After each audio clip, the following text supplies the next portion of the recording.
Eravamo rimasti, se no quasi addirittura con questo benedetto libro.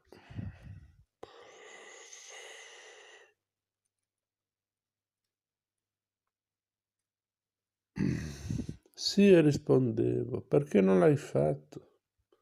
Ci ho provato, diceva a bassa voce. Allora non abbastanza, perché mi hanno dato fastidio. Mi spiace, aggiungevo con prudenza. A me dispiaceva, perché non hai fatto quello che ti ho chiesto. Adesso ti devo punire. Sapevo che non aveva senso protestare, così venivo picchiata. Ero la pecora nera della famiglia e non esagero. Disprezzavo mio padre per i castighi che mi infliggeva, a mio avviso eccessivi.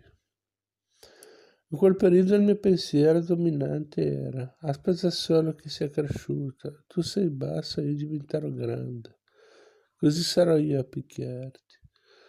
Questa parola non è mai avvenuto. Mia sorella Miriam invece lo descriveva sempre come un padre meraviglioso.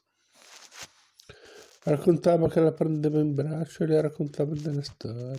Non mi pare che l'abbia mai fatto con me. Ricordo solo che mi faceva chinare e mi colpiva. Un altro problema tra noi due era che lui sperava di avere un figlio. Quando ero più piccola, a volte mi guardava dicendo sottovoce: avresti dovuto essere un maschio. Non era colpa mia se ero nata femmina e non c'era niente che potessi fare per cambiare la situazione.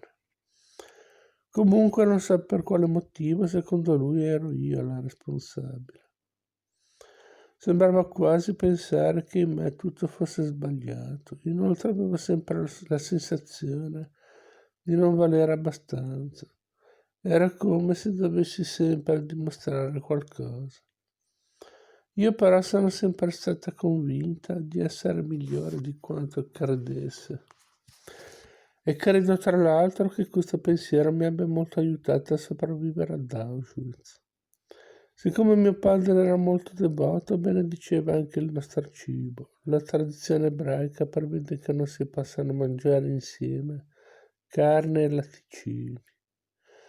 Una regola che risale all'epoca di Mosè, quando probabilmente il precetto garantiva che non si assumesse una quantità eccessiva di cibi in qualche modo poco salubri.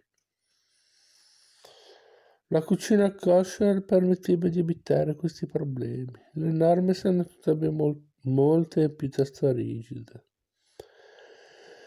Dopo aver mangiato della carne non si può bere latte per 6 ore. La carne deve appartenere a determinati animali, per esempio il maiale è vietato, e deve essere preparato in modo particolare. Inoltre bisogna usare recipienti kosher che non devono essere utilizzati anche per i latticini.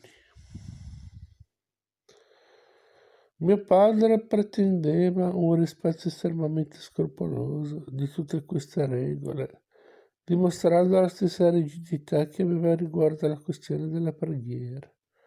Se mia madre faceva cadere una forchetta, doveva sterilizzarla facendola abolire e papà recitava una preghiera speciale, perché altrimenti non sarebbe più stata kosher.